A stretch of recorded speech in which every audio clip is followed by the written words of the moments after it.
I can imagine how Columbus thought sitting there in Portugal looking off at the Atlantic Ocean thinking, I don't think there's sea monsters, I don't think I'm going to fall off the end of the world, but I got to get a damn boat.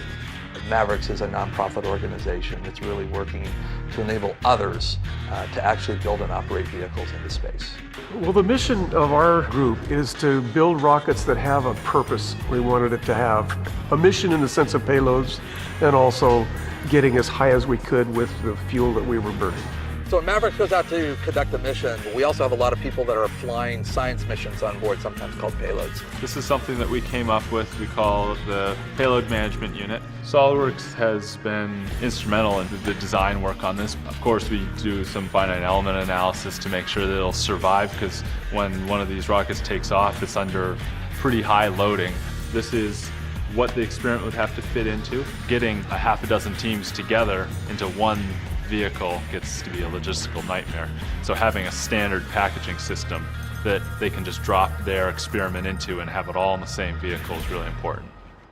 And so students play a vital role in all of this from all the universities that we work with. So they'll choose an area of innovation like a separation coupler, right? Where we need a new, cheaper, more efficient separation coupler that doesn't use high explosives. We came up with what we call a separation ring. We use something called black powder, which is old school, like what they used in the Revolutionary War. There's electronics that fire this and allows each one of these packaging units to go in their separate way. I think the number one way that SolidWorks helps us build these separation rings is the analysis tools built into the program.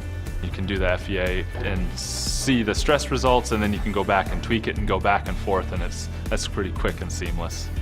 My task was to reduce weight. There's a dollar value to every pound that you have to put up there. If it weighs more, you spend more in fuel to get it there. Before we had SolidWorks, I probably spent 2 weeks doing nothing but just calculations by hand on weights and distances in an effort to maximize the least amount of weight. When SolidWorks came along, I could look down the axis and I could see immediately where it was off, and it took 1/10 of the time.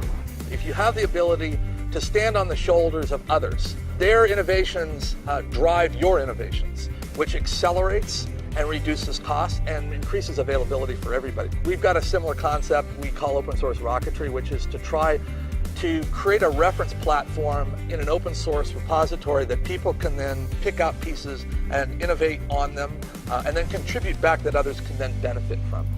I think what makes SolidWorks really unique in terms of a computational platform, you have a combination of accessibility, integration of teams through the enterprise platform product piece, combined with mechanical analysis, flow simulation analysis, and then a great modeling tool.